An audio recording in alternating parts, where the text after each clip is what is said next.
Hello, everyone, and welcome back to the Surprise Jab podcast. I'm your host, Zach Ruger, surprising you with new topics every single week and jabbing you with your daily dose of UFC dose. Usually it's dose. I guess on today's episode, it's dose. But I'll just tell you what, we're taking a dose of something spectacular on today's episode.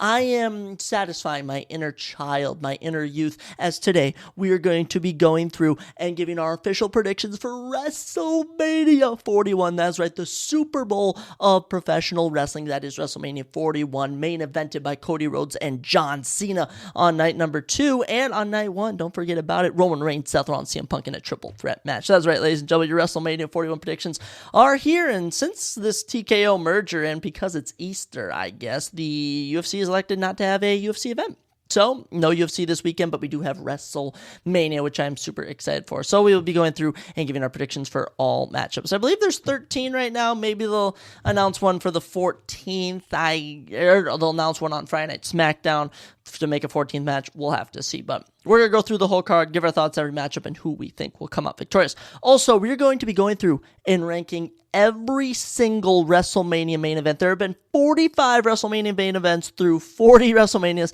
I know in this new era we've had, post-COVID era, we've had, actually starting with COVID, we've had 2-night WrestleMania main events. So we're going to go through, rank all 45, and give our thoughts on what we think will happen. So without ado, let's get right on into this episode, I should better say. And there have been no new UFC events to discuss, no new UFC fights. So what we are going to talk about is the new updated UFC rankings, because the ranking committee has given us a plethora of stuff to look at. Since UFC 314 went down, a lot has changed. Volkanovski's back in the mix. We've had some jumps with Dominic Reyes, Gene Silva. We got a lot to talk about. Let's get right into it. Kicking off women's bantamweight division, no moves. Nora Kanoly goes out and gets a finish and doesn't move anywhere up in the rankings. And the women's bantamweight rankings are not hard to get into.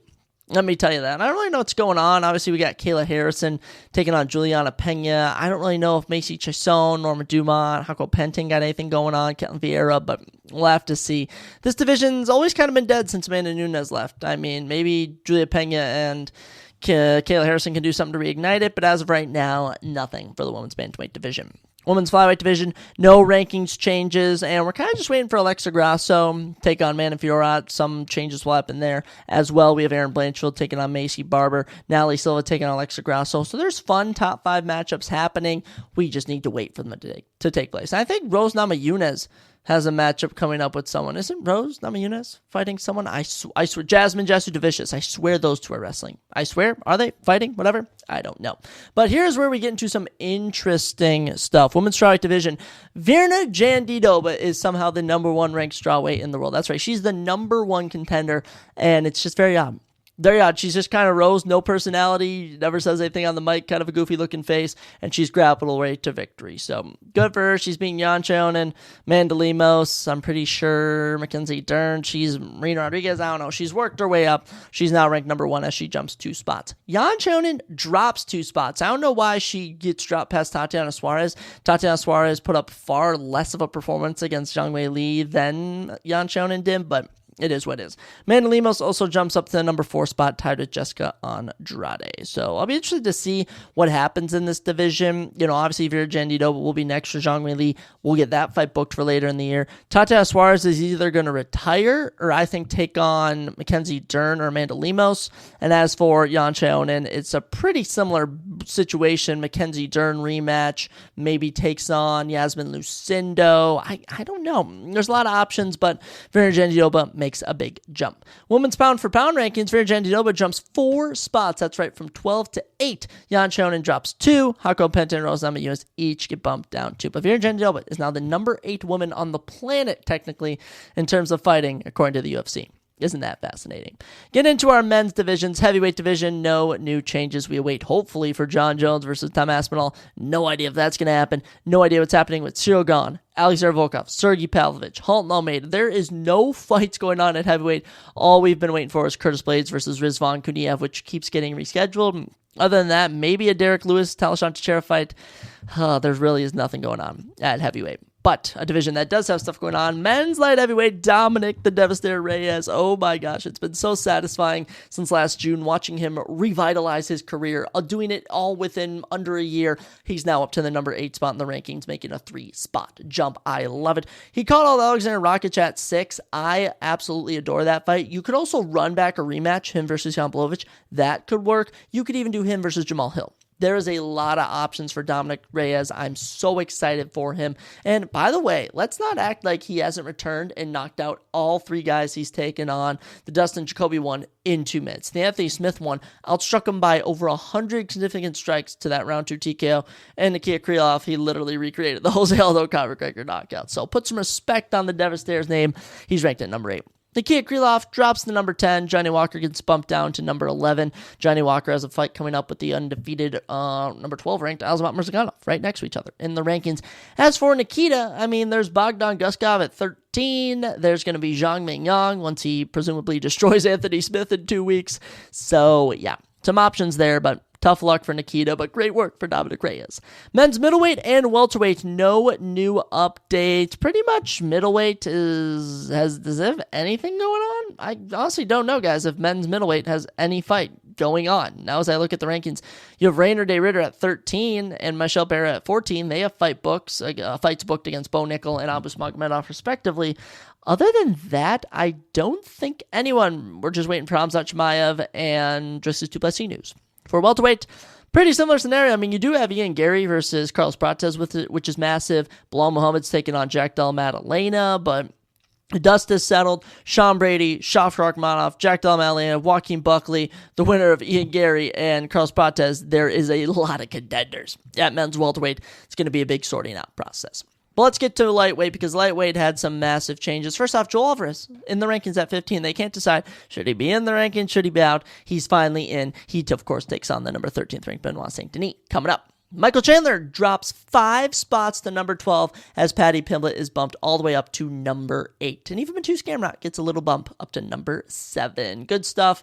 Paddy Pimblett deserves to be at number 4 and, not number 4, but number 8 in the 4-spot jump.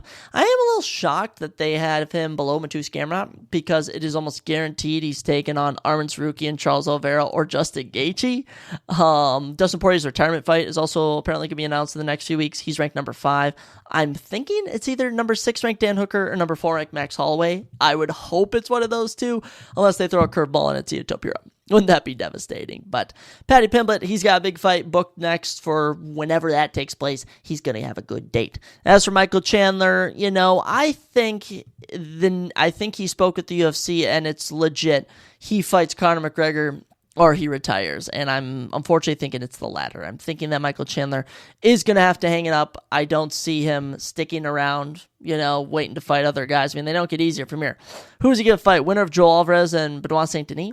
Him versus Grant Dawson, that's a good matchup, but Michael Chandler has never been the guy to take pick-me-up fights. Even when he fought Dan Hooker, people were kind of like, oh, they're giving him a layup, but turned out, no.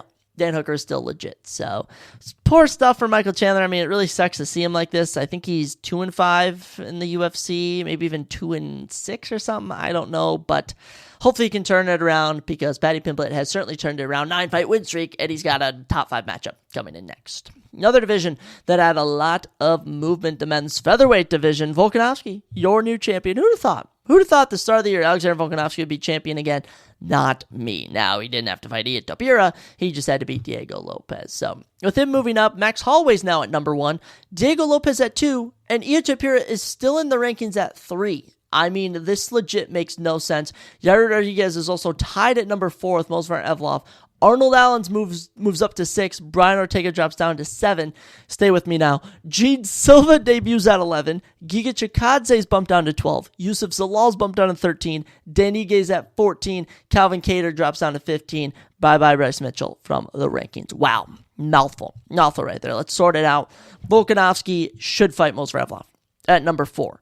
Max Holloway should leave the featherweight division, fight guys at lightweight, such as Dustin Poirier. Such as, I'll even throw in, Arman Tsarukyan, throw in Charles Oliveira, fights like that, okay? Diego Lopez, him versus Yair Rodriguez, there's the perfect fight right there. Yair wants a title shot, Diego Lopez, legit, I feel like he deserves another title shot. Those two can fight later in the year. Now, Arnold Allen at 6, Brian Ortega at 7, Leroy Murphy at 8, and Aljamain Sterling at 9. There's your mix right there of what we're going to do with them. I'll even throw in Josh Emmett, Gene Silva, because there's a big combo right there. One of those guys is getting Aaron Pico. If it's me, I'm giving Aaron Pico to Brian Ortega. Actually, yeah, Brian Ortega and Arnold Allen. Leroy Murphy, I think, is going to have to wait in the wings. They might even have him run it back against Aljamain Sterling.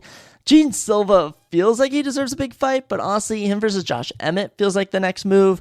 Giga Chikadze is taking on David Onama. Yusuf Zalal, too, deserves a big fight. Featherweight division is getting crowded, ladies and gentlemen, and we'll have to see what happens. But a lot of rankings changes. Volkanovski being champion again. It's crazy. A year ago, he lost the belt, and he already has it back. And he didn't have to fight the guy that he lost it to. Very fascinating.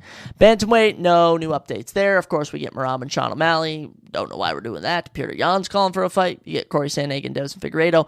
You got a lot of options. Honestly, the only option, it seems, is Peter Yan versus Umar Nurmagomedov. That's all I'm really seeing. And then Song Yadong fights loser of Merab and Sean O'Malley? I don't know. Interesting stuff. Flyweight, no new changes. I mean, honestly, I have no idea what's going on at flyweight. Flyweight really needs something big to happen. They don't even know who the number one contender is, for goodness sakes. But to round out our little rankings update, Volkanovski jumping 2 spots from 11 to 9. Pantoja down to 10, and Tom Aspinall down to 11. Good for Volk. Back in the top 10 of the men's pound for pound. He deserves it. Son of a gun, he deserves it. Let's give this man his flowers. Let's give this man his credit. He worked his way back. All right, and that Diego Lopez fight was gritty. It was tough, and he earned it. So props to Volk. I got to give him his credit. Respect, man. But with that, ladies and gentlemen, that's all the UFC for today's episode, because from here on out, it's all about that WWE wrestling. Let's get it. So, for my criteria for the 45 main events of WrestleMania, which is the Super Bowl of WWE, as I've been mentioning many times and will mention over and over, for people that don't watch wrestling, you have to understand there are different eras. So, WrestleMania started in 1985, and the content, product, and overall wrestling you see today is night and day from what you got in the 80s, 90s, and even into the early 2000s is when you finally saw the real turn into how wrestling is nowadays. So, you're going to see a lot of WrestleMania main events that are probably in the 80s and 90s in your bottom half of this, but, better than nothing. I don't know, but you understand, I think, what I'm saying. We're going to get right into it with number 45. That's right, the worst WrestleMania main event brings us to WrestleMania 9. WrestleMania 9 overall is probably widely regarded as one of the worst WrestleManias in history. And if I were to tell you the main event was Hulk Hogan defeating Yokozuna, you probably wouldn't be too surprised. Hulk Hogan dominated the 1980s into the 1990s of professional wrestling. But what you may fail to realize is that the actual main event was Yokozuna defeating Bret Hart to win the WWF Championship, which, mind you, wasn't the best wrestling match, but still, nonetheless, it was Yokozuna finally winning the WWF Championship, and then they just bring Hulk Hogan out and have a 22-second squash match, and he wins. I kid you not. The official WrestleMania main event is Hulk Hogan versus Yokozuna. It is insane, and this isn't no WrestleMania 36 Big Show Drew McIntyre dark match. No, this was the actual, they just brought Hulk Hogan out and did it, and this is what I think finally sent people over the edge with Hulk Hogan. WrestleMania 9, hands down, the worst WrestleMania main event. It was ridiculous. It was ridiculous. Number 44. We're in the same early WrestleMania stages. So WrestleMania 7 at number 44 is coming in here. And I've actually watched this match. Sergeant Slaughter versus Hulk Hogan, main event WrestleMania 7. And it's 20 minutes, over 20 minutes of Hulk Hogan versus Sergeant Slaughter. It is so boring. It is so boring. And mind you, Hulk Hogan has main evented WrestleMania 1, WrestleMania 2, WrestleMania 3, WrestleMania 5, WrestleMania 6, and again, WrestleMania 7. And you have Sergeant Slaughter, who was an American guy, and then he just aligns himself with, Iran, and then Iran are the bad guys. It was just terrible. But this match, I understand, we have to look at quality different in terms of matches, but it is so boring. It is so boring. I just cannot get around it.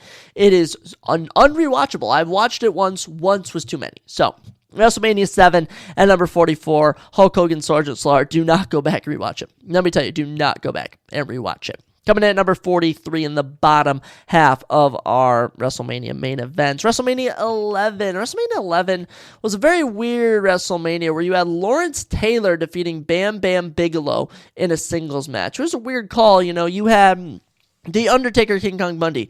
You had Bret Hart, Bob Backlund. You even had Diesel and Shawn Michaels, which was the best match of the night. Should have been the main event. And you just, I understand doing crossovers, but the main event, Lawrence Taylor and some other NFL players taking on Bam Bam Bigelow with, I think, Ted DiBiase squad. It was with it. It just didn't work. And mind you, not the worst celebrity match, if you want to call it that, or crossover match, but the fact we had Diesel, Shawn Michaels not main eventing was kind of odd, especially when I bring up the Undertaker match, the Bret Hart match. Those matches should have been over this. So this one, just not WrestleMania worthy main event. It was not it. It was not it. Number 42, you actually have the second main event of WrestleMania, Hulk Hogan versus King Kong Bundy in a blue steel cage match. And this one's weird. They'd elected to have WrestleMania take place at 3 different locations, which means you technically got 3 main events, but in the history books, it is regarded as just one full card. So you first off had a Nassau Coliseum, so in Los Angeles, and you had Mr. T defeating Roddy Piper in a boxing match, which, let me tell you, if you've ever seen WWE, you know it's fake. Imagine them actually trying to fake boxing, all right? Just didn't work. You then went to Rosemont. Actually, where is Nassau? Is Nassau Coliseum in Los Angeles? Am I mistaken? I might be mistaken, guys. I swore it was in Los Angeles. Does it say here on the website? That's in New York. My bad. Yeah, completely my bad. So we're in New York. Then we go to Chicago. You get the British Bulldogs being the Dream Team. Whatever, and then your official main event, as I was saying, Hulk Hogan, King Bundy in a steel cage match for the World Heavyweight Championship, WWF World Heavyweight Championship. It just didn't work. It just didn't work, and I'll just say it, it's just not rewatchable. And King Kong Bundy, it's nothing against him, but him, Andre the Giant, you have guys like just the bigger guys, Yokozuna, it's just tough for them to move around, and Hulk Hogan already just gelled in a specific way with people, and it didn't work. It's just not a good WrestleMania main event. Nostalgic nonetheless, because you can go, oh my gosh, Hulk Hogan in a steel cage, but going back rewatching it, not good. And now you may be like, oh my gosh, you're just going to list off the first 15 WrestleManias. No, at number 41, WrestleMania 34, WrestleMania 34, widely regarded as one of the worst WrestleManias. It is really bad. There was only about 2 or 3 good matches on here, and especially the entire second half of WrestleMania here was just awful. So, obviously, WrestleMania 34, you're getting things going. You get a triple threat match for the Intercontinental Championship. Seth Rollins, Miz, Finn Balor, works. Charlotte Flair ending Asuka's streak. Shocking nonetheless. Jinder Mahal winning the U.S. Championship. Weird. Kurt Angle and Ronda Rousey versus Triple H and Stephanie McMahon was great.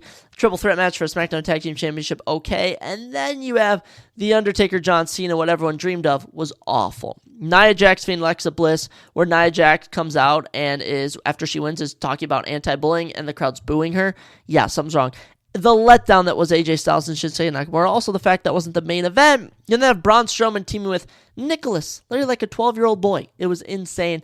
And then the main event, Brock Lesnar, Roman Reigns, force-fed this WrestleMania main event. And mind you, you get this main event 4 years later, and it oddly isn't as bad, but just a finisher fest. And then you have Brock Lesnar retaining. I mean, it was out of the worst income. The worst income was the fact Ricky in this match, and then the fact Roman Reigns doesn't even win. Oh, it was just terrible, just utterly terrible. And Roman Reigns is bleeding, and you weren't supposed to have bleeding. And then Brock Lesnar goes backstage and throws the belt in a non-scripted moment again at Vince McMahon.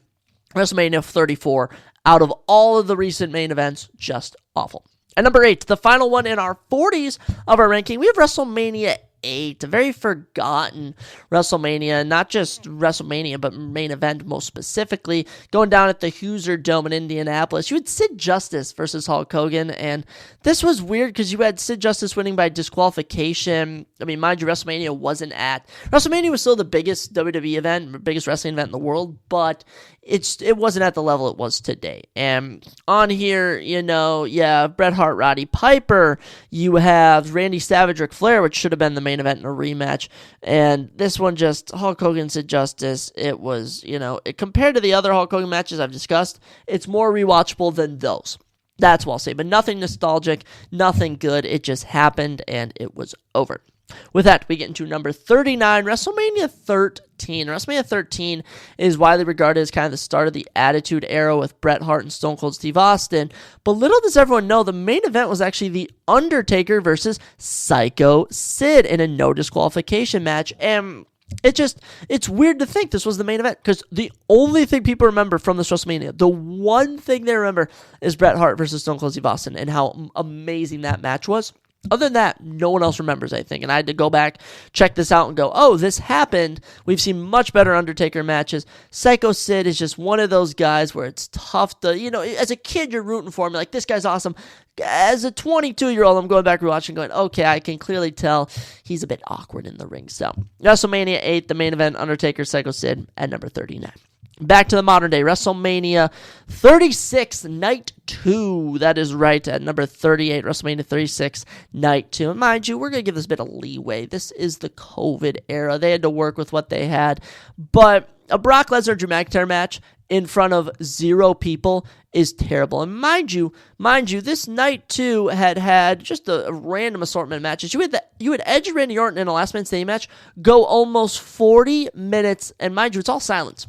Everything silence. They hadn't been trying to peep in crowd noise yet. This was pure silence. And you had just had The Fiend, Bray Wyatt, defeating John Cena in a fun animated match. We're going to get to the second animated match from Night 1 later on in our ranking. But that was fantastic. And then you get Drew McIntyre, Brock Lesnar, and it is legit. I kid you not. Brock Lesnar goes and hits some suplexes, doesn't have 5. Drew McIntyre kicks out. Drew McIntyre does his finishers and then wins.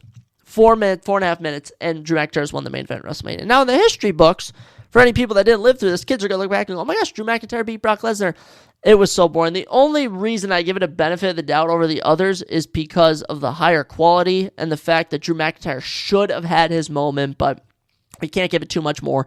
Comes in at 38. It's in the bottom half. At number 37, we have WrestleMania 10. These earlier WrestleManias, not a lot of people remember them. Not really. This one went down at Madison Square Garden, and it was fascinating. It was fascinating because it's hard to picture that the next year we would have had such a fantastic main event with Bret Hart. But here, Bret Hart defeating Yokozuna. Roddy Piper is a special guest referee. Just one of those WrestleManias. You go back, you're like, this isn't the most entertaining thing. And mind you, the most entertaining thing from this WrestleMania was the match that happened right before it with Razor Ramon and Shawn Michaels in a ladder match for the Intercontinental Championship. One of, if not the best ladder matches in WWE history. So, Bret Hart, Yokozuna fell flat, and they tried to right the wrongs of the year before with Hulk Hogan, and it just didn't work. So, WrestleMania coming in. Actually, no, they did it. Oh my gosh, WrestleMania 10 was actually the precursor to WrestleMania. Oh no, it was the redo, but forgettable. As always, it comes in at 37. Coming in at number 36, we have WrestleMania 4. And, here's the thing with this, is WrestleMania 4, just another weird WrestleMania where there were 16 matches. All right, there were 16 matches, and we came down to it. Randy Savage winning the tournament at the end to become the WWF World Champion was awesome. He had Miss Elizabeth, Hulk Hogan teaming with him. He beat the evil Ted DiBiase, but just a lot went on. Too much went on here. And when we look at the other WrestleMania matches out there, this one just isn't as good. And when it stacks up, it's just not that memorable. Not that memorable. Mind you, Randy Savage has had great WrestleMania main events. We're actually going to bring up one in just a tad, but here just wasn't to the same level. And obviously, Randy Savage is a legend, but match quality compared to today, not the same. Coming in at number 35, WrestleMania 33, a personal hatred, one of mine. WrestleMania 33, overpowered. A lot went down at WrestleMania 33. Let me tell you, the main event, The Undertaker, Roman Reigns, just being force-fed Roman Reigns. Like, Roman Reigns took a while to get over. I don't think the kids of today understand that the tribal chief didn't exist. It was the big dog, and the big dog was exhausting. And mind you, if you had gone to this WrestleMania, this would have been the 13th match you would have watched, okay? 3 prelim, 10 regular, and we've been through a lot. Okay, they did AJ Styles and Shane McMahon and Kevin Owens and Chris Jericho to open the show, 2 amazing matches. You had both Raw and SmackDown Women's Championships in a 4- and 6-pack matchups. You had Seth Rollins, Triple H, decent unsanctioned match. Bray Wyatt and Randy Orton was a weird fest. The highlight of the night, which should have been the main event, Brock Lesnar Goldberg in what is a 4-minute, 45-second match, was amazing. Like, it didn't make sense. It was that good. Undertaker, Roman Reigns. I mean, this is truly an Undertaker that just can't work with Roman Reigns, and it's a no-holds-barred match. It made no sense, and the Undertaker, retired. It's just not how you end WrestleMania nowadays. It's just not what you do. Didn't work. It comes in at 35. Coming in at 34, WrestleMania 5. And the moment itself of WrestleMania 5 is good. But the actual match, the actual moments, nothing too memorable. Nothing to write home to. Randy Savage, Hulk Hogan, it was a great breaking up. The feud there. They were best friends. They were brothers. And now they're going against each other for the WWF Championship. And Hulk Hogan wins again. And mind you, sometimes it works. But, here it was kind of like... Again, Hulk Hogan has won, and it was just whatever, nothing too much to say. Run-of-the-mill match, it happened. Coming in at number 33 for me, WrestleMania 16, and I will say with some of these, I'm not trying to hate, it's just WrestleMania got better. And WrestleMania 16 is actually called WrestleMania 2000, oddly enough. So this one, you had a very just random, you had Triple H with Stephanie McMahon, defeating The Rock with Mr. McMahon, defeating Mick Foley with Lyndon McMahon, and The Big Show with Shane McMahon in a fatal 4-way elimination for the WWF Championship. It lasted 38 minutes. That's insane to think about back then. This WrestleMania doesn't have too much that's memorable. I mean, there's weird stuff all around. There's just nothing really to do. WrestleMania 2000, very forgotten. And, honestly, I kind of forgot Triple H won this. I really did. But it just, there was a moment where Linda McMahon stood up and you thought she couldn't stand up. That's all I remember from this. So, WrestleMania 2000 and WrestleMania 16, we'll leave to the past. Coming in, number 32, WrestleMania 27. And WrestleMania 27 I remembered so much better as a youth, but just as I've grown old, it is just age awful. This is just not a good WrestleMania. And the fact you end it setting up next year's WrestleMania. Now, I understand WrestleMania 39 set up WrestleMania 40, but not like this. I mean, this is legit a double count out. The Rock comes out and goes, that's not how we're ending the night. Then John Cena's about to win. Then The Rock as a babyface gives the rock bottom to other babyface John Cena. The Miz wins. You have a heel winning. It's not like Roman Reigns heel winning. No. This is The Miz winning. So I think this is just great for The Miz. For Mike, it's just amazing. Can say not only did he main event WrestleMania against John Cena, but he won. It's pretty cool. WrestleMania 27 overall is highlighted by about 3 matches. The Undertaker, Triple H, Randy Orton, CM Punk, and Cody Rhodes, Rey Mysterio. Other than that, a lot of bad filler matches. WrestleMania 27, much better watching as a child. Watch it today, just don't hit the same. Coming in at number 31, you have WrestleMania 36 Night 1, and I obviously can't give this that much benefit of the doubt, sadly, just because there wasn't a crowd, but for what they had, doing a cinematic match, The Undertaker versus AJ Styles, it worked so beautifully, it was so fun, and going back, this was 24 minutes, watching it live, it felt like it wasn't 24 minutes, it was a boneyard match, they had the cinematography down, it was so good, and, I understand this is technically Night 1 of Night 2, and when we think of Night 1 and Night 2 WrestleMania, we all know Night 2 is the real main event, but this still is a full-on show. It is technically classified as a main event for WrestleMania. The Undertaker, AJ Styles in a boneyard match. No crowd, no actual wrestling, but it was still good. So, 2 thumbs up from me, but nonetheless, can't even crack the top 30. And coming in at number 30, 30 of 45, might I add, the first WrestleMania. That's right, we had to bump it up somewhat. It's the first WrestleMania main event.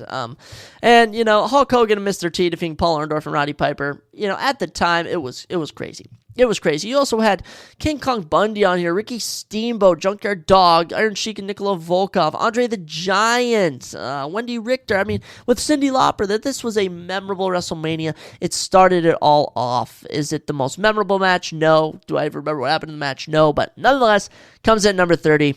We can't give it too much hate.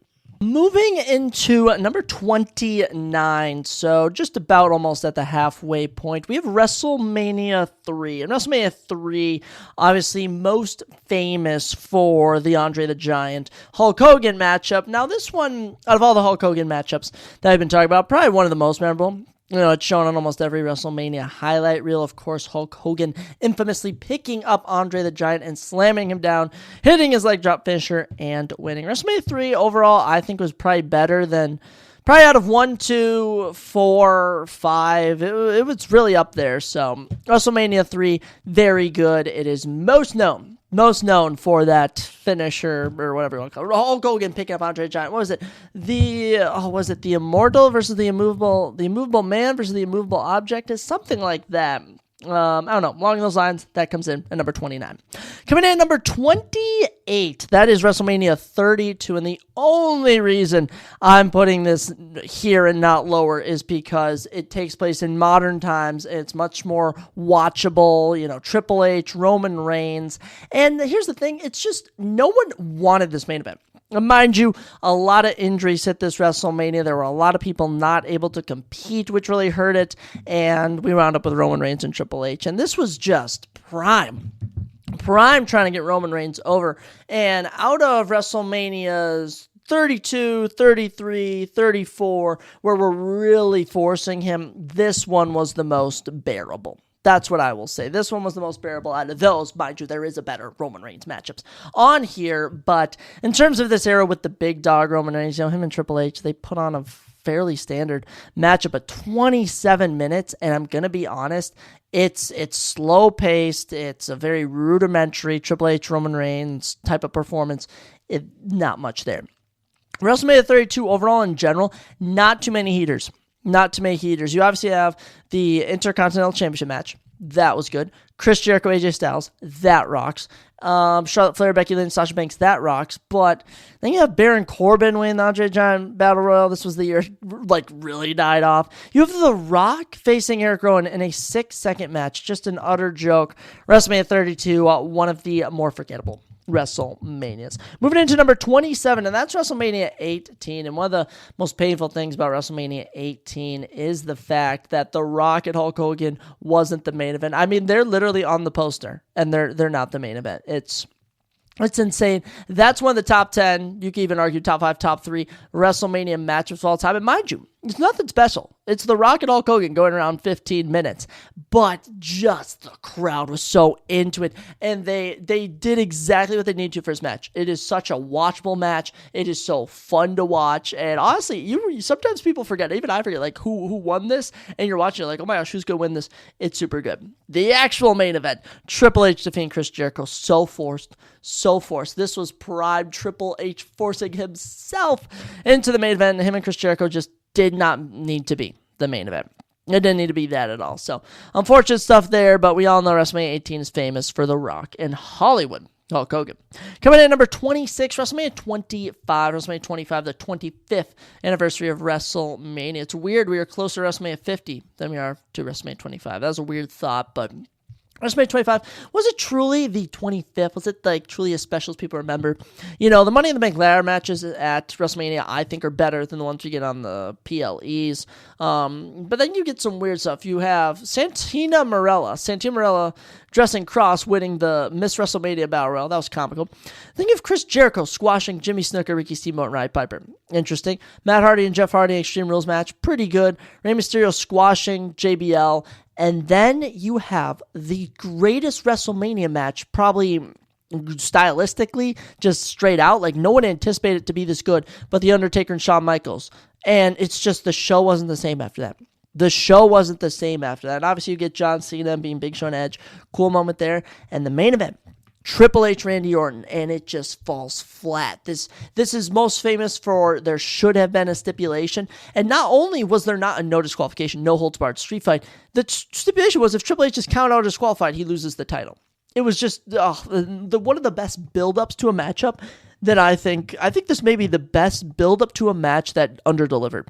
I truly believe that, so it's unfortunate, but at the same time, it's not as bad as some of the ones we've talked about before him.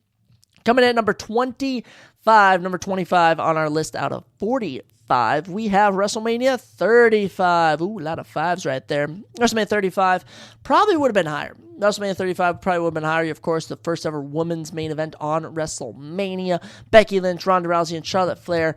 And these ladies had everything stacked against them. I mean, mind you, they were the 16th matchup.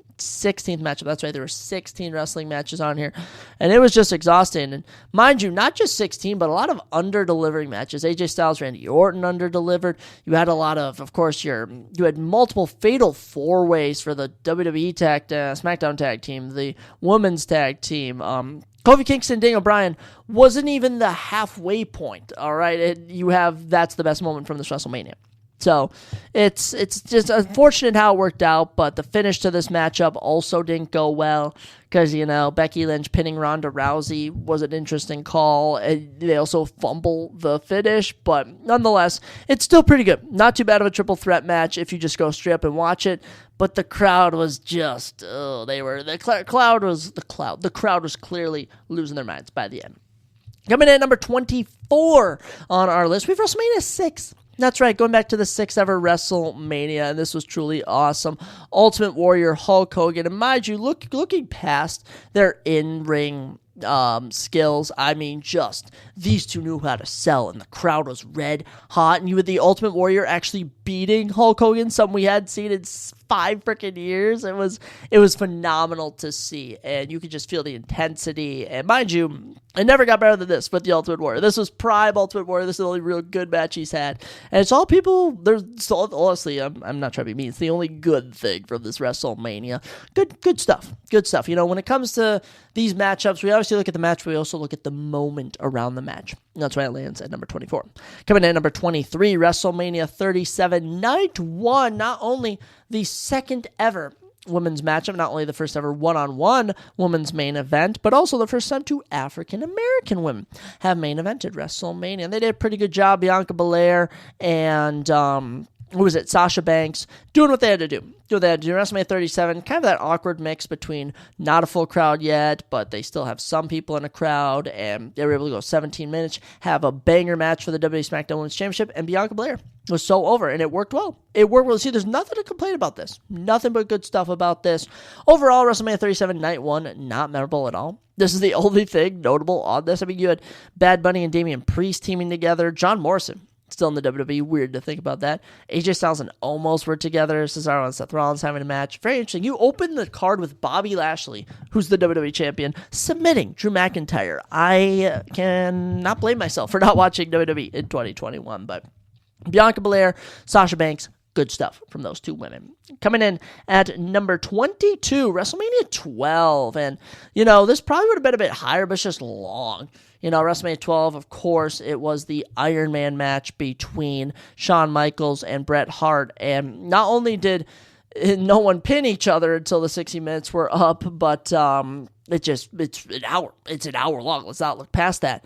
And it was I don't know what to say. It's memorable. They made it entertaining. Before I knew wrestling was fake, this was super entertaining as being real. The entrances, especially Shawn Michaels, so memorable, but nonetheless very, very long. Still very good, still memorable, and it Shawn Michaels, Bret Hart, that feels like a WrestleMania main event. So good job from both of those gentlemen.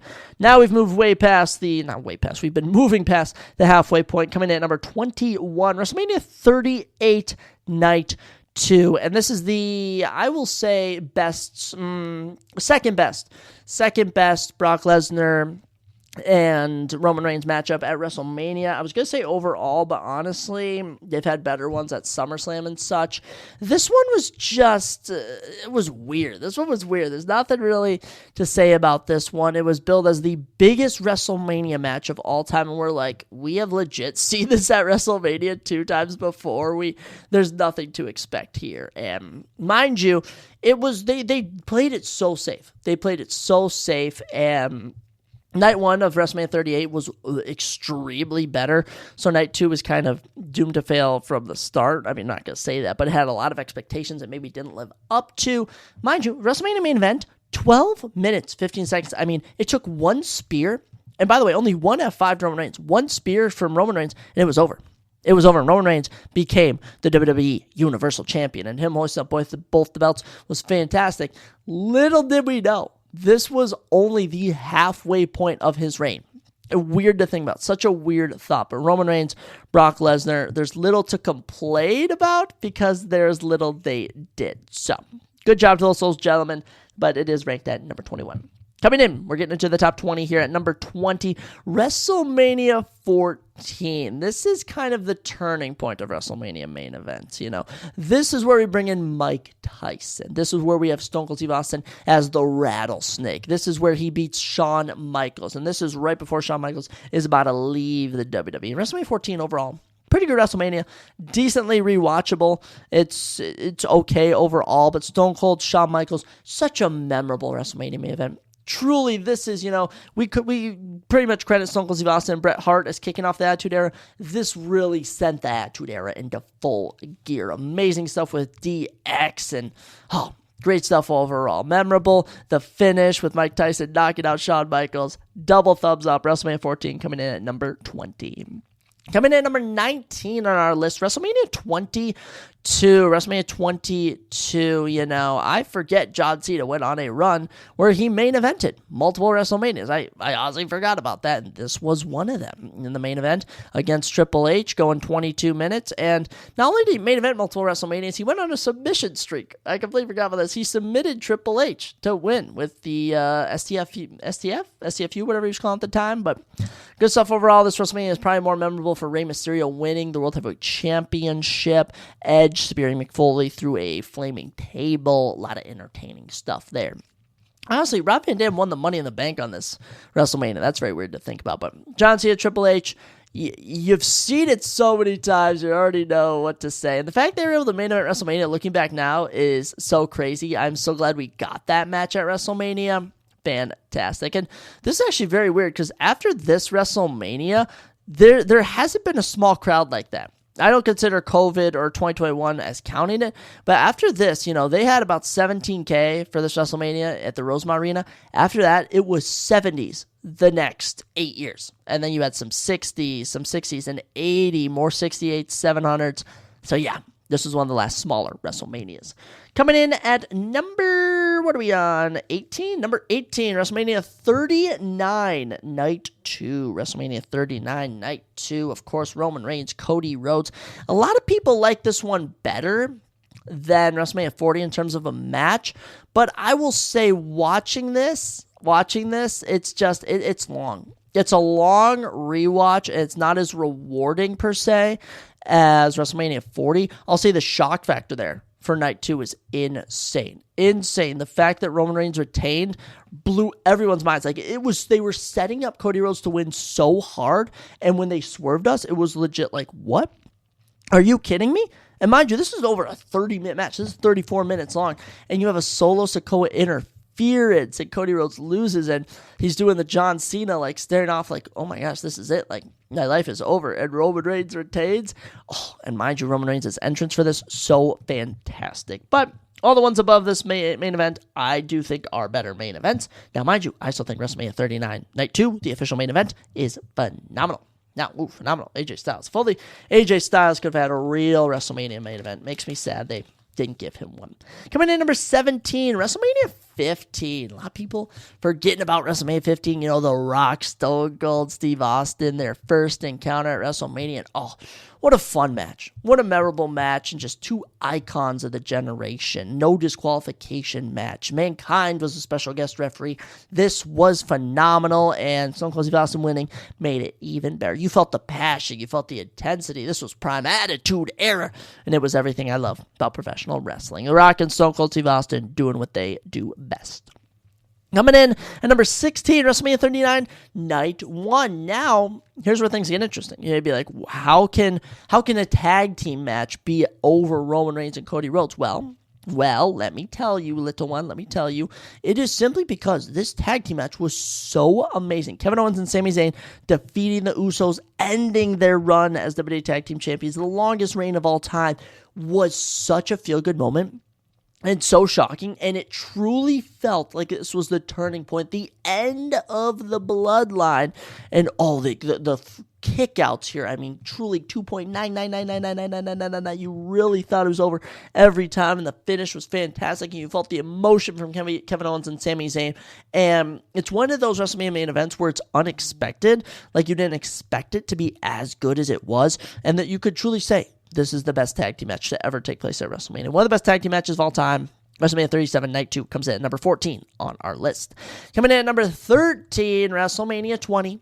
WrestleMania 20, we have to give WrestleMania 20 its props. Okay, now, obviously, WrestleMania 20 was main evented by none other than Chris Benoit, of course, a controversial man, defeating Triple H and Shawn Michaels. But I do have to say, one of the greatest triple threat matches you'll ever see, okay? I know Chris Benoit, terrible human, killed his family, but yeah, we can't really give this too much credit due to Chris Benoit, but nonetheless, the in-ring chemistry with those three was phenomenal. They gelled so well together, and no one's going to bring up WrestleMania 20. Let me just tell you, no one's going to bring up WrestleMania 20. When you see the highlight reels, it's going to be Goldberg beating Brock Lesnar and Eddie Guerrero pinning Kurt Angle. That's what you're going to see. Even Undertaker and Kane with the Undertaker's return and his entrance was pretty entertaining, but main event, great triple threat match.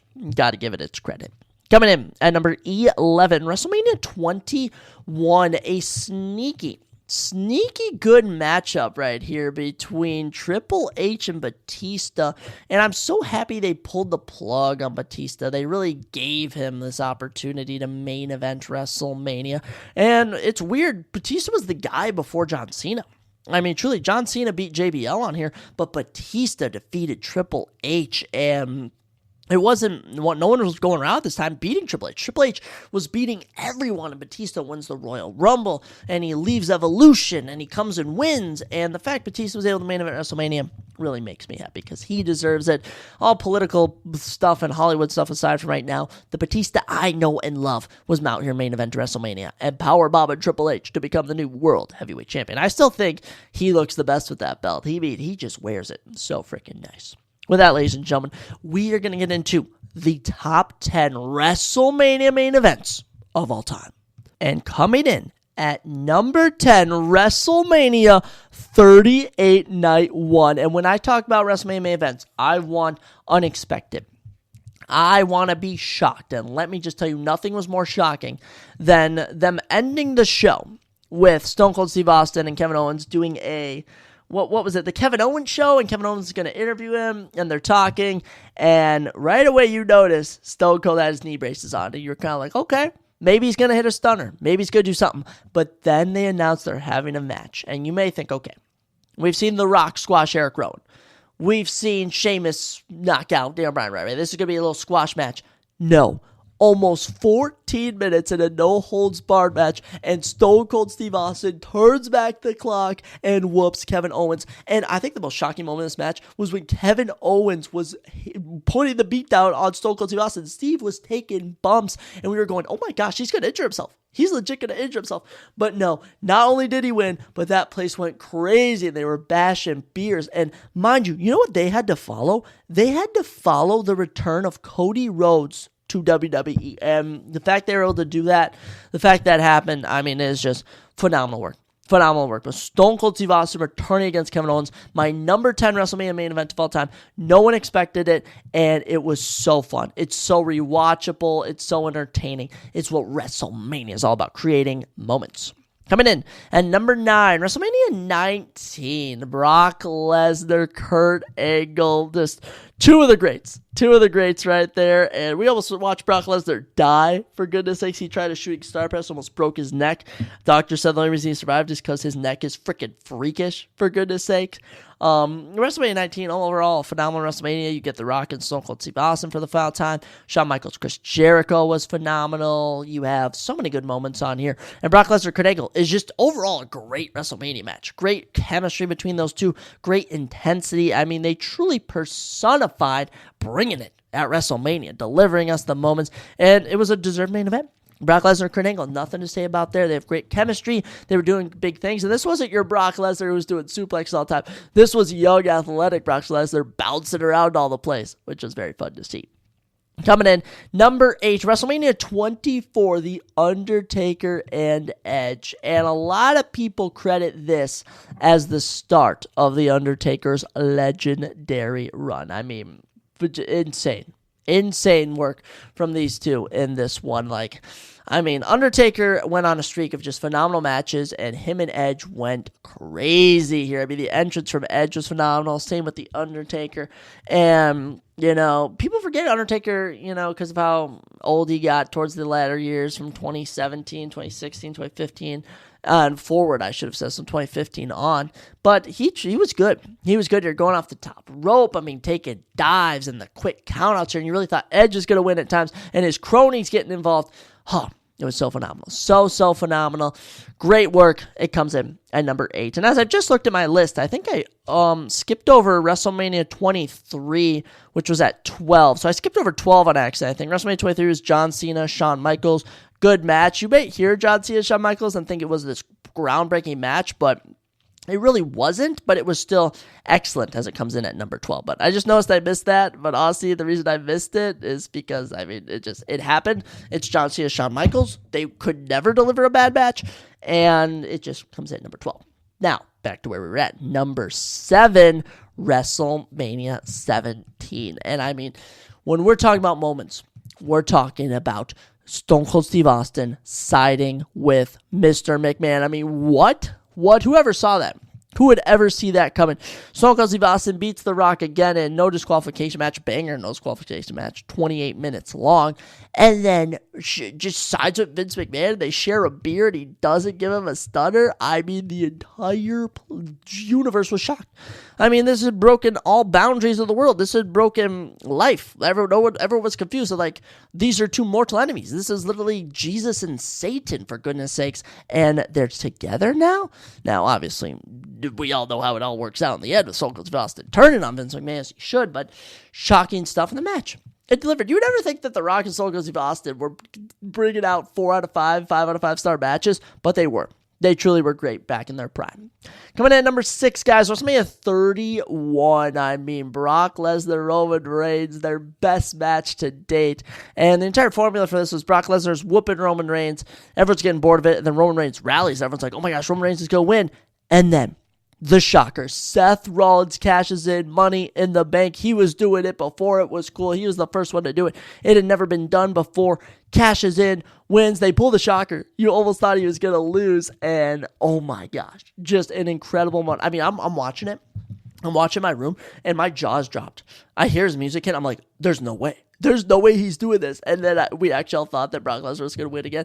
And then lo and behold, he gets the pin off, sneaks out of there with the belt before Lesnar can get a hold of him. The heist of the century. They even get a catchphrase out of it, which is phenomenal. Seth Rollins, Roman Reigns, Brock Lesnar. It truly was Brock Lesnar, Roman Reigns, but technically, triple threat match main event in WrestleMania. Phenomenal stuff. WrestleMania 31, overall, a really good WrestleMania. I think it's rated well. I would say underrated, but I do think it's rated pretty well. With that, ladies and gentlemen, we get into the top 5 WrestleMania main events of all time. And yes, they have all taken place in the last 14 years. Coming in at number 5, WrestleMania 40, Night 1. WrestleMania 40, Night 1. Last year's Night 1 WrestleMania. And holy cow.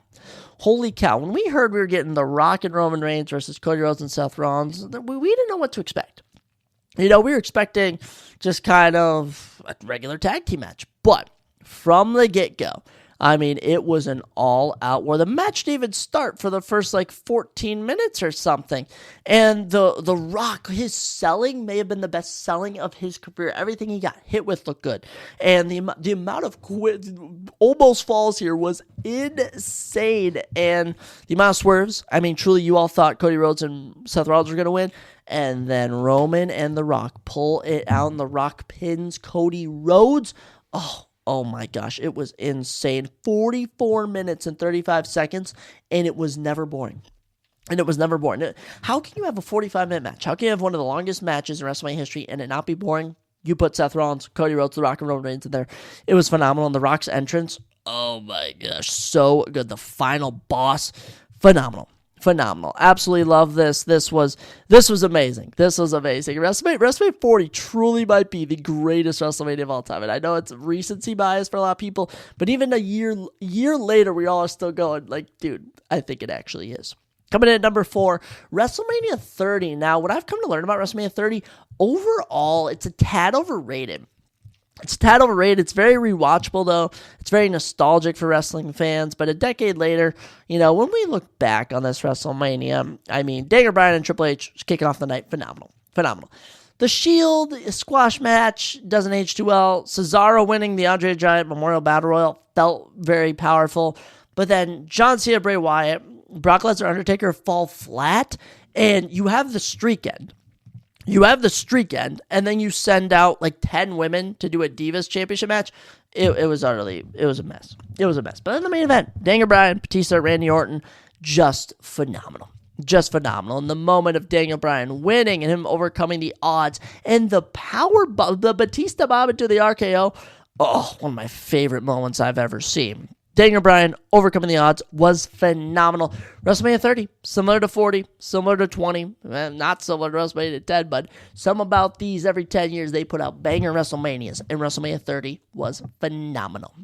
With that, ladies and gentlemen, we get into the top 3 main events. And now, when we get into these, all right, match quality alone does not define these, because I want you to know something. Out of the 3 we're going to talk about, clearly what is the better match. But out of these 3, this is where they end up. Coming in at number 3, WrestleMania 28. John Cena and The Rock just felt big. And mind you, they had their moment. Oh my gosh, I don't even think I mentioned WrestleMania 29. I think when I said 20, I think when I listed WrestleMania 15, I meant to say 29, but The Rock and John Cena, their rematch came in at number 15. But the first one, once in a lifetime. You just had to be there.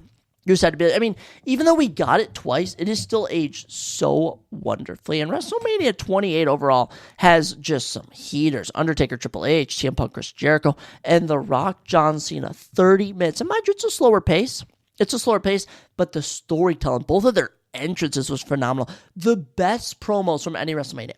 Hands down, the best promos, the best songs. It felt real.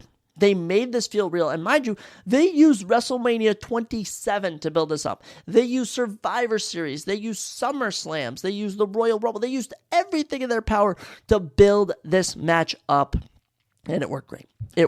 And it felt big. And the ending of The Rock winning and John Cena sitting on the ramp. Mind you, John Cena should have turned heel after that, but beggars can't be choosers. It was amazing. One of my favorite WrestleMania main events of all time. I could watch WrestleMania 28 over and over and over. I absolutely love it. Another amazing one. Coming in at number 2. Your number 2 main event of all time at WrestleMania 26. That is right. WrestleMania 26. Another hidden gem of the WrestleManias. And The Undertaker, Shawn Michaels, no disqualification. The Streak versus the Career. I mean, The Streak versus the Career. What a name for a match. What a nickname. And it was so good. And you're watching this, and a lot of people didn't know Shawn Michaels' in-ring career when it was going to end. And people were watching this and they're like, okay, Shawn Michaels can't retire, but the Undertaker streak can't end. And watching it end was just so shocking. And yet again, the selling is phenomenal. The moments here, mind you, 25 is a tad better. And mind you, if 25 is 10 out of 10, this is 9.99999 out of 10. And I mean, 26 overall, it worked well. The card didn't have anything too much of a heater. You saved the 2 best matchups for last, Cena, Batista, Undertaker, Michaels, and just the final tombstone pile driver to put him away. And you're like, dang, Shawn Michaels' career is over. It was just so hard-hitting. The storytelling was on point, and WrestleMania 26, it's just one of the best main events of all time. In ring, it is the best match on all these matchups we talk about. Of all the main events, this is the best main event in ring, but there's still one that is better, and it is going to be tough to top. I think it's obvious. It's the only one we haven't mentioned. WrestleMania 40, Night 2, the last main event of WrestleMania. It's just, I don't know how you top it. I mean, obviously they are going to top it at some point, but Cody Rhodes and Roman Reigns, literally the final time, the legendary entrances from both of them 2 wrestling for 25 minutes uninterrupted. Then the Usos come out. Then Solo Sikoa comes out. Then John freaking Cena comes out. Then The Rock comes out. Then Seth Rollins in the Shield attire comes out. Then The Undertaker comes out, and then Roman Reigns elects to hit Seth Rollins with the chair instead of Cody Rhodes. Cody Rhodes hits his 3 crossroads, finally pins him, and you can see Roman smirking as all comes to an end. Everyone is cheering. What a loud pop. Everyone was coming down to celebrate with him. I mean, it truly felt like Avengers Endgame. I mean, WWE in 2023 and 2024 was literally Avengers Infinity War and Endgame. It was wild. Even the whole setup of them both matched each other. It felt like Avengers. It was so funny, but Cody Rhodes, Roman Reigns, Bloodline Rules match for the undisputed WWE Universal Championship, ending the historic reign. What was it, like over 1,300 days for Roman Reigns? Oh, so good. Mind you, Cody Rhodes, he's going to be holding the belt for over a year. I think he just passed over a year or something, if I can remember correctly. I don't know, but man, such a phenomenal main event. It was amazing. It truly is the best WrestleMania main event of all time. But ladies and gentlemen, those are every single WrestleMania main event ranked. Wow, that took longer than I anticipated, but nonetheless, we're still going to give our WrestleMania 41 predictions. Will the main events this year stack up compared to the other two? I don't know. We'll have to see, but as of right now, they are slated to. So, without further ado, let's get right on into your official WrestleMania 41 predictions. Alrighty, so we don't know the exact order of the matches just yet for WrestleMania 41, but we're going to do them in probably the order of most interesting to least interesting, or I think it's belts to unbelts. I don't know. We're just going off of how Wikipedia has the matches listed. So for night one, going down April 19th, let's kick things off with actually, I think they're going to do Gunther and Jey Uso, but we're going to just do it in the listed match order. The War Raiders taking on the New Day. And I was actually in attendance at Monday Night Raw when these two first squared off, and I thought that would be the only time they would be squaring off, but no, turns out they are going to be running it back at WrestleMania with no stipulations, just a normal tag team match, and the only way to make this match interesting is to have Big E return. I think that would make things very interesting.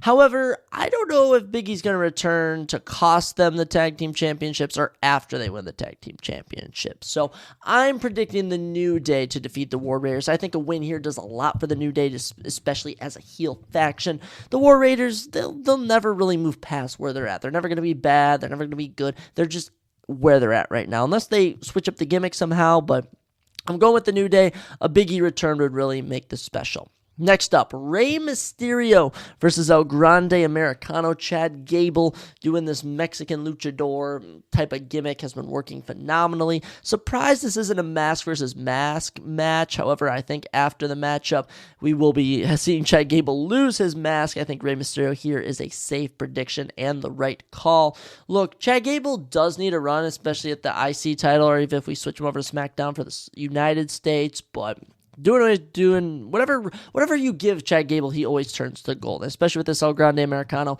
he is doing a phenomenal job with it. But I think Rey Mysterio wins, and then probably you have a little Rey Mysterio's LWO versus American Made with whatever it is, Chad Gable's group. I think they have a big fight or whatever, and Rey Mysterio will stand tall. After that, our other singles matchup not for a belt, Jade Cargill versus Naomi. I think this would be a perfect pre-main event match, or maybe even like third to last match, because this is a good feuded match, and this is really going to test the in-ring ability of Jade Cargill. She's got the look, she's got the entrance, the persona, but can her in-ring ability with Naomi translate? And I think a win here for Jade Cargill would do a lot more than it would for Naomi. Naomi's already had her moments. Let's give Jade Cargill her moments, and let's build Jade Cargill up as someone who can challenge for the Women's World Heavyweight Championship. That's what I think we should be doing. So Jade Cargill winning over Naomi, I do see that taking place. Next up, LA Knight, Jacob Fatu for the United States Championship. This should be a lock with Jacob Fatu, but I do kind of worry to an extent they might have a Solo Sikoa interference of some kind to cost Jacob Fatu. I'm really hoping that's not the case, but it doesn't make sense to have LA Knight retain here. It really only makes sense to have Jacob Fatu win. That's the correct move. That's what they should do. Will they? We'll see what Triple H is thinking, but I am going with Jacob Fatu to beat LA Knight. Now, we get into our three big matchups of night one. So, first off, Tiffany Stratton, Charlotte Flair for the WWE Women's Championship. This is presumably going to be what I will call the co-main event of night number one, and everyone's going Charlotte.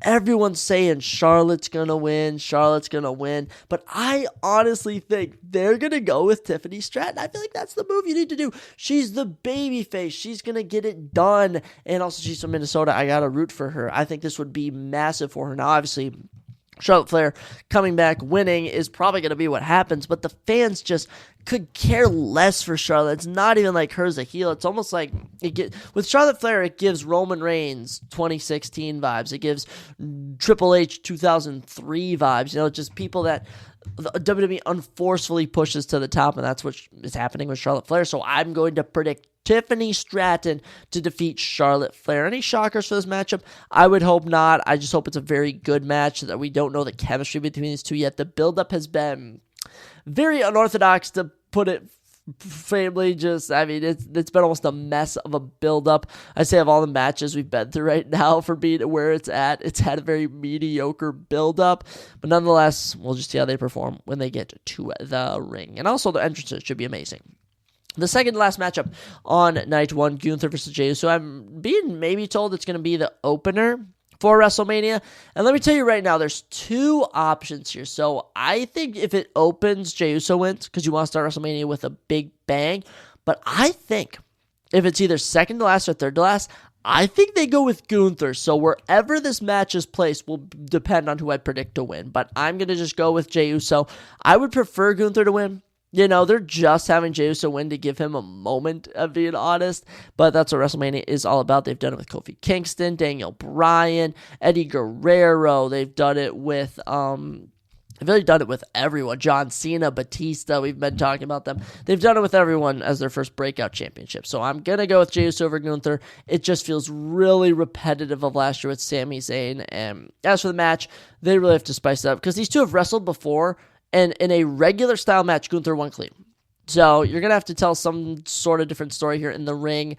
I'll be interested to see what happens, but I'm going to go with Jey Uso, but secretly root for Gunther. Secretly a Gunther fan, don't tell anyone. And with that, it brings us to the official main event, the actual match that we know is going to be main eventing the show. Roman Reigns, CM Punk, and Seth Rollins. Honestly, I think Gunther versus Jey Uso opening, then having maybe Rey Mysterio versus El Grande Americano, then LA Knight Jacob Fatu, little Jade Cargill, then you do Tiffany Stratton. We'll have to see, but we know where this match is.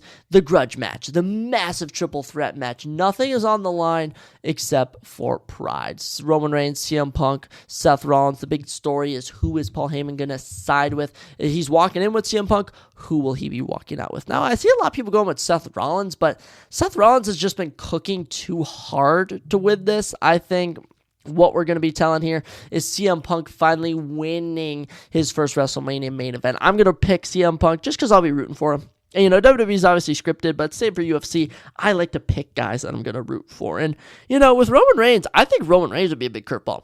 People are calling Seth Rollins a curveball. Roman Reigns would be a massive curveball. Here, I know people are saying, like, oh, he's main evented all these WrestleManias, but no one's really mentioning Roman Reigns winning. Everyone's talking about, oh, Seth Rollins is going to win this. Oh, CM Punk's going to win this. But Roman Reigns winning would be a massive curveball. I'm going with CM Punk.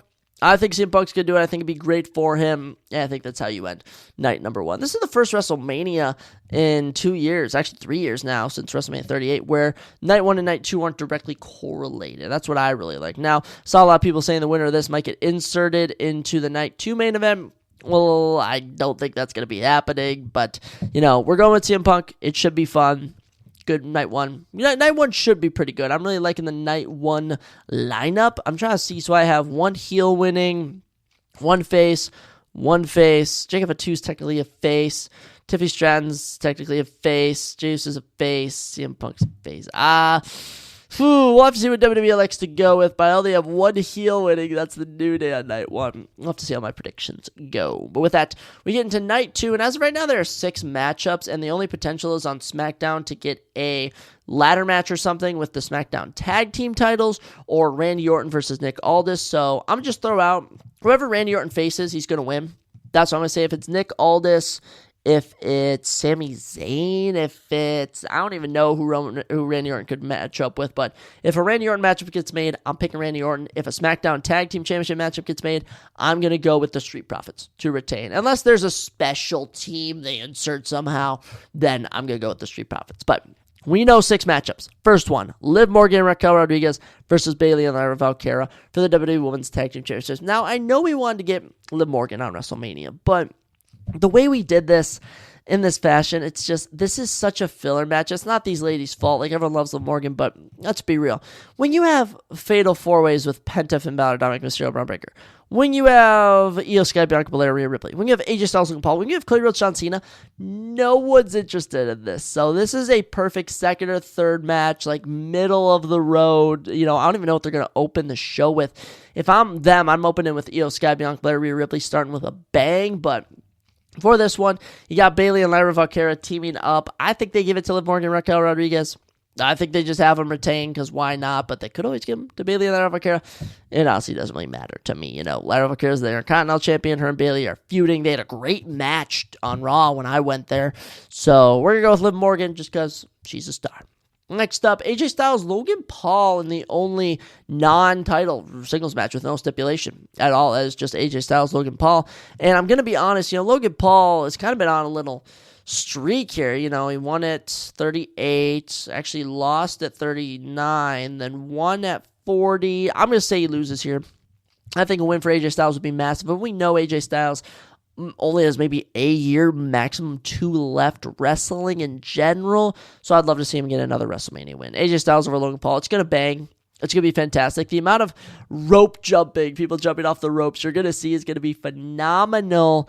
That's right, we're using AJ Styles' phenomenal nickname to go with that. So AJ Styles over Logan Paul should be fun. And I think, people are talking about who's going to be in the prime bottle, and I've heard it's Mr. Beast, but I'm also thinking Kai Cenat could be an option, and you may even see Speed get involved here. We'll have to see. And this next match is going to bang so hard. It is going to be nails. I mean, Braun Breaker, Penta, Finn Balor, Dominic Mysterio, match of WrestleMania potential. I'm kidding you right now. No hate to Night 1, no hate to all the matchups on here. This match is going to be the best in-ring action you see. Hands down, I can promise that to you. Braun Breaker's spears have been getting better. Penta is just a global talent. Finn Balor is forever going to be phenomenal. And Dominic Mysterio, just an absolute gem to watch. Now, the question begs, who will leave with the Intercontinental Championship? Gonna be honest, anyone can. Anyone can. I've been seeing a lot of people picking Dominic Mysterio, a lot of people going Penta, a lot of people going Finn Balor, but we are dropping a lot of titles on WrestleMania, and so I am going to go with Braun Breaker to retain. That is right. I think Braun Breaker's going to retain. I think Braun Breaker's just on an absolute roll. I think, Braun Breaker could be inserted into the Undisputed WWE Championship title picture, but it's going to be post-John Cena title run. I'm seeing Braun Breaker hold this IC belt or something. I'm seeing Braun Breaker in 2026 really focus on the big bucks. I could see him with the World Heavyweight Championship. I could see him with the WWE Championship. Braun Breaker screams a star, but also Penta. He would look beautiful with the belt. Finn Balor deserves it. And Dominic Mysterio, Dirty Dom with the IC title. Liv Morgan with the tag. Look phenomenal. Next up, Sin City Street Fight. Damian Priest, Drew McIntyre. So glad they had his stipulation. This so desperately needs stipulation. And the fact that they matched up at last year's WrestleMania didn't really have, they've actually had a feud at, Clash of the Castle? I think it was called Clash of the Castle. They then have been going at it for all this time. It's basically been a feud over a year. It needs to end here. It needs to end here. We dragged out Damian Priest and Finn Balor for so long. We've been dragging out Damian Priest, Drew McIntyre for so long. And I love Damian Priest. I can see it going with the face, but Drew McIntyre deserves this so badly. If night 1 is for the faces, night 2 is for the heels. I got Drew McIntyre winning, and if he loses, man, him and Finn Balor are just done so dirty for how good they are, for how dedicated they are. I know they get paid their fair share, but come on, give Drew McIntyre the win. It would be phenomenal. And then, with what I predict, we'll open night 2, similar to how Jey Uso and Gunther, I think, will open night 1. Io Sky, Bianca Belair, Rhea Ripley. Triple threat match for the Women's World Championship. Io Sky, yet again, coming in as champion. It just gives me flashbacks to last year. And she's losing. Don't get me wrong. Io Sky is losing. It'd be a huge swerve if she won. But who is she going to lose to? You got Bianca Belair. You got Rhea Ripley. I'm going to be honest, gang. I'm going with Rhea Ripley. I could also see them having Io Sky win to set up Bianca Belair versus Rhea Ripley, but Rhea Ripley's just so freaking good. She's so fun to root for, and out of all the females in the company, she is the biggest star. Rhea Ripley is transcending women's wrestling, and it is fun. She makes it fun to watch. These three, all the women's matchups on WrestleMania besides the women's tag are going to be interesting to watch. And by the way, all the women in the women's tag team are interesting to watch. So we're going to go with Rhea Ripley, but a lot of these matches, I can see them going 50-50. I think that's one of the beautiful build-ups to this WrestleMania. You could see anyone winning any of these matchups. And then that brings us to the main event of WrestleMania 41. Cody Rhodes, John Cena for the Undisputed WWE Championship. I mean, what more could you ask for?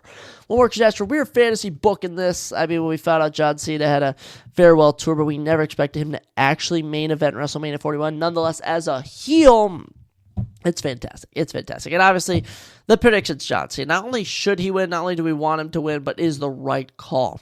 It is truly the right call. If Cody Rhodes wins, I mean, you have to have him go on a run where he never loses the belt. That's what I'm going to say. But I've been hearing a lot of word. You're going to see interferences here. You're going to see The Rock, Travis Scott. You might see Stone Cold Steve Austin. You might see Randy Orton. You're going to see a lot of people get involved in this matchup. Honestly, you don't need anyone. You could have John Cena pin Cody Rhodes clean, and it would do the same justice if you had a bunch of interferences. I think there's a lot you could do with this. There's a lot of story you can tell, but let's not forget, The Rock. He held up a 3 at Bad Blood. He held up a 2 when John Cena turned heel. He has 1 left. So there's one last thing The Rock has to do. I don't know what it's going to be, but John Cena winning the 17th at WrestleMania as a heel. You know, all the children, they hate him now, but all of us OG WWE fans from the early 2000s, we're going to be cheering for you, John. We love that you're a heel. We're all turning heel. We're turning heel this summer, boys. That's all I'm saying. I'm graduating. I'm turning heel. I'm going full John Cena. But guys, those are your official WrestleMania 41 predictions. I'm excited. I'm so excited. I think my buddy Ryan's coming down from Eclair, coming over from Eclair, Wisconsin, from college. I mean, I wish my buddy Ty could come down, but oh man, it is going to be so freaking good. 13 matches right now, potential for 14, maybe even 15 WrestleMania matches. I'll be tuned in. I'll be locked in. You best bet we're going to be reviewing all the action on Monday's episode of the Surprise Jab Podcast. But guys, that's all we got for this episode. You might get a special another one this week. We'll have to see. With that, I bid you adieu. I love you all. Guys, kick butt. Live a great life. I love wrestling. And I'll see you next time on the Surprise Jab Podcast.